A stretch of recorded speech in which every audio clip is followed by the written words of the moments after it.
Hi friends, good evening. Pinki நல்லா இருக்காங்க. கொஞ்சம் தூங்கிட்டு இருக்காங்க. அதனால அவங்களுடைய பழைய நினைவுகள் ஃபோட்டோஸ் நான் வந்து போட்டிருக்கேன்.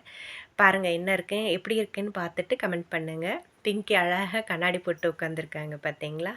இப்போ மட்டும் இல்லைங்க, எப்போவுமே பிங்கி பண்ணுற ஒவ்வொரு விஷயங்களையுமே நாங்கள் ஃபோட்டோ வீடியோஸ் எல்லாம் எடுத்து வச்சுக்குவோம். இது பார்த்தீங்கன்னா கோழி குஞ்சு அவங்களுக்கு ரொம்ப பிடிக்கும்னு அவங்களுக்காக வாங்கி விட்டோம். கோழி குஞ்சை வந்து அவங்க பாதுகாப்பாக இப்படி தான் பார்த்துப்பாங்க. நடுவில் படுத்துப்பாங்க, சுற்றி முற்றி அவங்க மேய்ஞ்சிட்டே இருக்கிறத அப்படியே பார்த்துப்பாங்க. ஃப்ரிட்ஜ் மேலே ஏறி உட்காரணுன்னு அவங்க அப்பாவை தொல்லை பண்ணி ஒரு நாள் ஏறி உட்காந்தாங்க. அவங்க அப்பா சமைச்சிட்ருக்கிறத அவங்க நின்று பார்த்துட்ருக்கிறது ஒரு ஃபோட்டோஸ். ரொம்ப குளிருது அப்படின்னு சொல்லி முக்காடு போட்டு சோஃபா மேலே உட்காந்துருக்காங்க. என்ன அழகாக உட்காந்துருக்காங்க பார்த்தீங்களா? கொரோனா சமயத்தில் நீங்கள் மட்டும்தான் மாஸ்க் போடுவீங்களா? எனக்கும் வேணும் அப்படின்னு வாங்கி போட்டுட்டு இருந்தாங்க.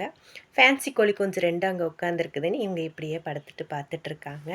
சோஃபா மேலே வந்து அப்படியே பிஸ்கெட் வச்சு கீழே 2 கால் வச்சு எப்படி அழகாக சாப்பிட்றாங்க.